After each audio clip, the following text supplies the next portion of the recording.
සුබ දවසක් හැමෝටම. අද පෝලන්තයට නිවාඩු දවසක්. ඒ වගේම මේ කාලේ දේශගුණ වෙනස් වීමත් එක්කම සති කීපයක්ම ඉරේලිය නැති වෙන ස්වභාවයක් තමයි තියෙන්නේ. මේ එළියට බහින්න කලින් කොහොමත් වෙදර් රිපෝට් එක බලන්න ඕනේ. අද දැන් වෙලාව උදේ 10ට විතර. උෂ්ණත්වය සෙල්සියස් 7ක් විතර. ආවා එළියට මගේ නවාතැනේ අසල්වාසියා ඉන්න මිස්ටර් සේරෙල් එයත් එක්ක මෙහි තියෙනවා මේ කාලේ පෝලන්තය අය යනවා මේ කැලෑබද වගේ ප්‍රදේශවලට බිම්මල් එකතු කරන්න. ඒකට කියන්නේ මස්රූම් හන්ටින් කියලා. එයාලා ඒවා ගෙනල්ලා විවිධ කෑම වර්ග හදනවා. බොහෝ වෙලාවට ඒවා වේලලා තියාගෙන ඒවා ගන්නවා වින්ටර් එකේදී සුප් වර්ග හදන්න. බිම්මල් වර්ග 20ක් විතර තියෙනවලු. එකෙන් 15ක් විතර වගේ ආහාරයට ගන්නවලු. ඉතින් මටත් කතා කරා යන්න. ඉතින් මම වෙලාවටම ආවා. නමුත් මිස්ටර් ෂෙරල්ට හදිස්සියේ යාගේ අම්මා අසනීප වෙලා යන්න වුණා කියලා මැසේජ් එකක් දාලා තියෙනවා. එයා එනකන් එළියට බහැපු එකේ මේ පැත්තට යන්නම් කියලා තමයි හිතුවේ. මට මේ පිටිපස්සෙන් තියෙන්නේ ප්ලම්ස් වගාවක්. ප්ලම්ස් කියන්නේ මෙහි පළතුරක් හැටියට වගා කරනවා. දැන් මේ වගාවේ ඔක්කොම කොළ එහෙම හැලිලා පරිසරයට අනුවර්තනය වෙන විදිහට වෙනස් වෙලා මුළු දවසම මේ වගේ. ඒ වගේම මේ කාලේ ටිකක් කලින් කළුවර වැටෙනවා. දිවා කාලේ අඩුයි. හවස 4:00 විතර වගේ වෙනකොට ගිය මාසේ 30 වෙනිදාන් පස්සේ පැයක් පිටිපස්සට ගත්ත දිවා කාලේ අඩු හින්දා ඒ හින්දා ඉක්මනට රාත්‍රී උදා වෙනවා, කළුවර වෙනවා. ඒ හින්දා මේ වගේ වෙලාවට තමයි ඉතින් ටිකක් එළිය ඇවිදිනවා නම් ඇවිදින්න පුළුවන්. නමුත් සීතල ටිකක් පීඩාකාරී. මම දැන් කිලෝමීටර් කීපයක් ආවා. අර ඈතින් පේන්නේ මගේ නවාතැන තියෙන ප්‍රදේශය. මෂ්රූම් හොයන්න යන්නේ මේ පැත්තේ තියෙන කැලෑවට. තව කිලෝමීටර් කීපයක් යන්න තියෙනවා. මගේ අසල්වාසියා නැති හින්දා වටපිට බලබල වටපිට තියෙන දේවලුත් බලබල හිමිට හිමිට ඒ පැත්තට යනවා. යා එනකන් සමහර විට යාත් ගොඩක් ෆරක් වෙයිද දන්නේ නැහැ. ටිකක් සීතල වැඩි හින්දා වැඩි වෙලා ඉන්නත් අමාරුයි වගේ. ටිකක් කැලෑව ප්‍රදේශයට යනකොට ටිකක් සීතලත් වැඩි. දැන් මේ හරිය සෙල්සියස් 7ක් විතර. මේ සතිය මෙහෙම තමයි. හැමදාම වලාකුළු සහිත ඉරේලිය නැති අඳුරු ටිකක් කම්මැලි හිතෙන කාලගුණික තත්ත්වයක්. මීදුම් ස්වභාවයකුත් තියෙනවා. ටිකක් පරිසරයේ තෙතමනය වැඩි. බයිසිකලේ ආවේ ඒ හින්දා ටිකක් සීතල දැනෙනවා වැඩි. උස්ම ගනිද්දී අමාරුයි සීතලත් එක්ක. තව ටික දුරක් තියෙනවා කැලේට. ඒ ටිකත් ගිහිල්ලා බලමු. කැලේ පටන් ගන්න හරිය දඩයම් කරන්න බිම්මල් තියනවද කියලා. මෙහි ලොකු වගා භූමි තියෙනවා. මේ තියෙන එක වගා භූමියක්.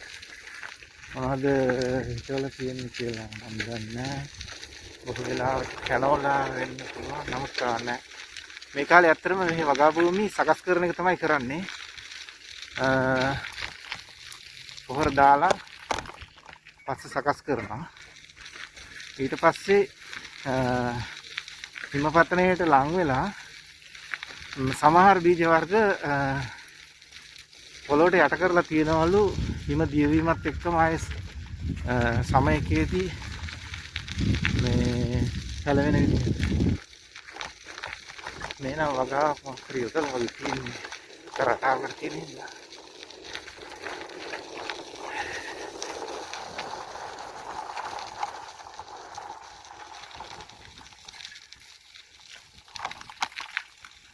සයිකල් යන හින්දා ටිකක් සීතල වැඩි. නමුත් ලේසි කියන වඩා මොකද මෙහි හුඟක් තැන්වල බයිසිකලේ යන්න පුළුවන්. බයිසිකල් ගොඩක් කට්ටිය පාවිච්චි කරනවා. බස් වල අරන් යන්න පුළුවන්. කෝච්චි අරන් යන්න පුළුවන් බයිසිකල් එක. බයිසිකල් පදින අයට ගොඩක් පහසුකම් ප්‍රවර්ධනය කළා තියෙනවා. මගේ මිත්‍රා එනකන් වටපිට බලන ගමන් දැක්කා ඇත්තටම ගස් දැව සඳහා ගත්තට පස්සේ ඒ තියෙන ගස්වල කොටවල විවිධ හතු වර්ග හැදිලා තියෙනවා. මේ ඉඩම නම් වැටකින් ආවරණය කරලා තියෙනවා. මේකට සමහර විට අයිතිකාරයෙක් ඇති. වනාන්තරේ පටන් ගන්න මුල්ම හරිය හින්දා වෙන්න ඕනේ. මේකේ ලස්සන බිම්මල් වගේක් තියෙනවා. අපි බලමු ටිකක් ගිහිල්ලා ලං වෙලා.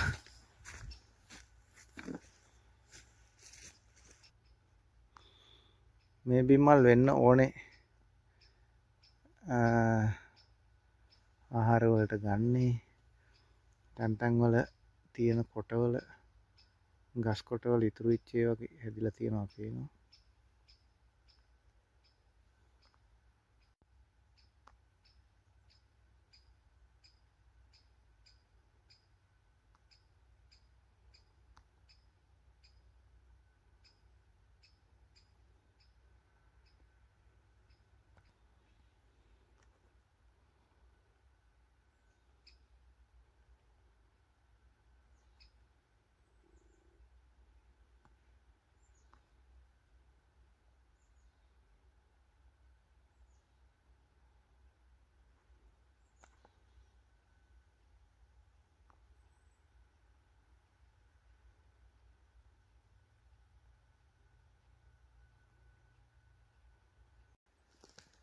බිම්මල් එකතු කරන්න ආව ගමනේ මගේ යාළුවා කියපු තැනට ආවා. යාළුවා තාමත් ප්‍රමාදයි. මේක දව සඳහා ගස් කපලා අයින් කරපු වගා භූමියක්. ආපහු පැල හදන්න වෙන්න ඕනේ සුද්ධ කරලා තියෙන්නේ. මේ වගේ තැන්වල අර ඉතුරු වෙලා තියෙන ගස් කොටන් වල තමයි ඒ හතු වර්ග හැදෙන්නේ. මේ සමහර හතු වර්ග ගොඩක් මිල අධිකයි. මේ කාලේට විතරක් හැදෙන ඒවා. සාමාන්‍ය මෙහෙ මුදලින් ස්ලොටි 1000ක් 1200ක්. 1000ක් කියන්නේ ලංකාවේ මුදලින් රුපියල් 83000ක් විතර. බලමු පොඩ්ඩක් ඇවිදලා මොනවද මේ හරිය තියෙන බිම්මල් කියලා.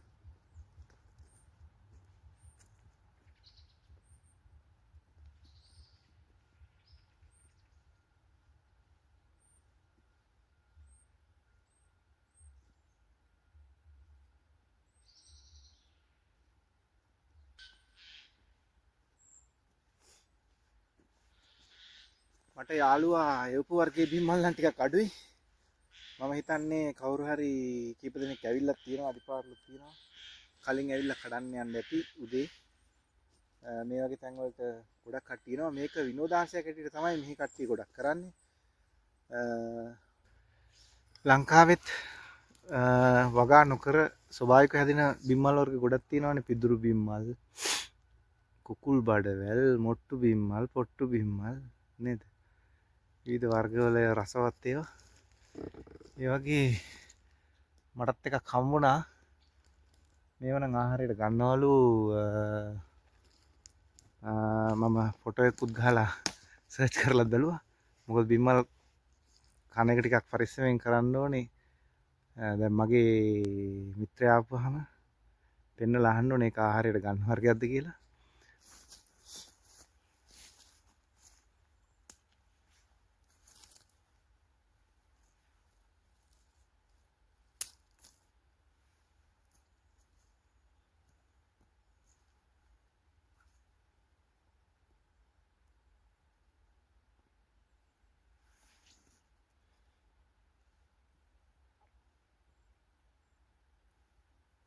පිටුරු බිම්මල වගේම ලොකු බිම්මලක්.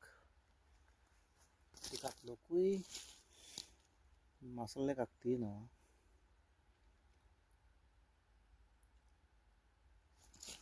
බිම්මල් හොයාගෙන ආපු ගමනේදී මම වගේම මස්රූම් හන්ටර්ස්ලා කීප දෙනෙක්ම හම්බුණා. යුක්‍රේන් ජාතිකයෝ දෙන්නෙකුයි පෝලන්ත ජාතික අම්ම කෙනෙකුයි දුවෙකුයි. එයාලත් ඇවිල්ලා තිබ්බා බිම්මල් හොයන්න.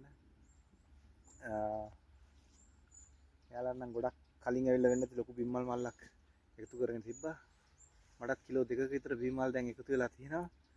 තවත් මේ හරිය පොඩ්ඩක් බලලා ඉවර වෙලා බිම්මල් එකතු කරන එක අවසන් කරලා නවත්තන්නට යන්න ඕනේ. කාලගුණය වෙනස් වෙගෙන එනවා.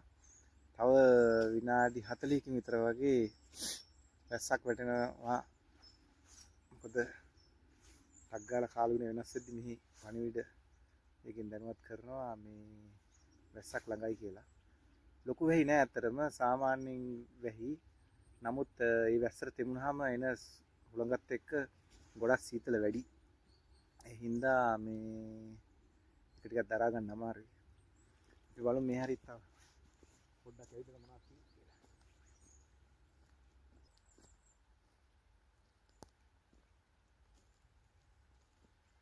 ශාකවල කොටස් තියෙන හින්දා ටිකක් අඩිය තියන්න අමාරුයි. ටිකක් මුල් කෑලි එහෙම තියෙනවා. අලුත් අත්දැකීමක් බිම්මල් එකතු කරන්න ආපු එක.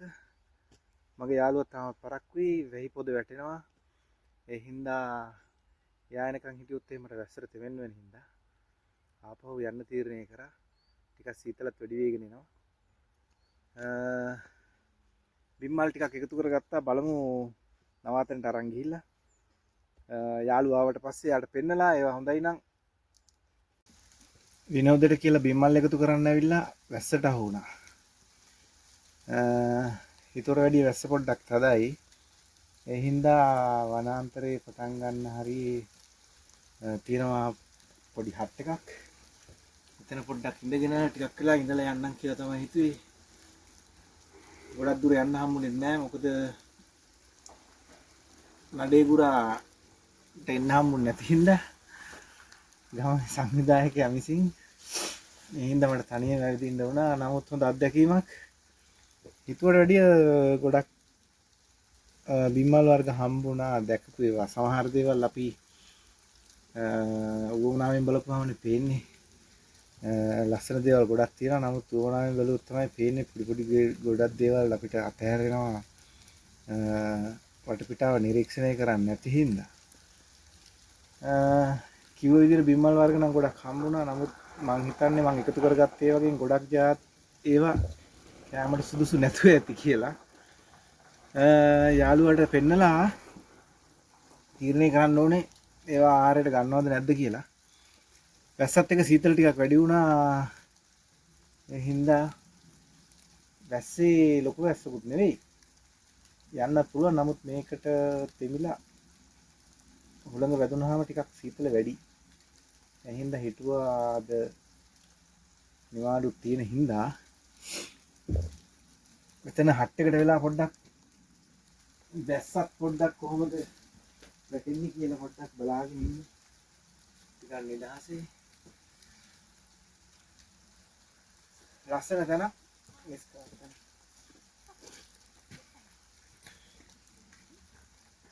ගොඩක් අය ඇවිදින්න එනවා තමන්ගේ සුරතලුන් එක්ක. මේ කට්ටිය ගොඩක් ඇවිදිනවා.